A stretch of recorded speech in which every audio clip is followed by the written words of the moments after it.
Ona göre hayatınızın içinde hiçbir şeyle mübarize aparmayın, hiçbir şeyle savaşmayın. Savaştığınız bütün alanlar size savaş açacak.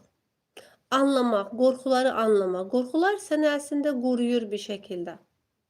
Niyə qorxursan? Addım atarsansa nə olacaq? İrəliləyərsənsə nə olacaq? Çünki sənin orada zihnin, o an şuur altın olumsuz bir şey olacağını zənn edir. Sən ona görə qorxursan.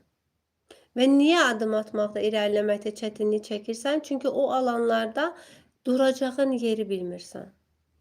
Ona görə də qorxularla elə bil ki, sistem səni qoruyur orada.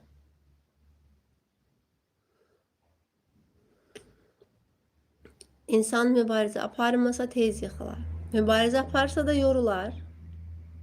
Amma axışa izin versə, mübarizə aparmaq bilirsiz nə deməkdir dostlar? Baxın, düşünün ki, burada çay axan istiqamətində gedir.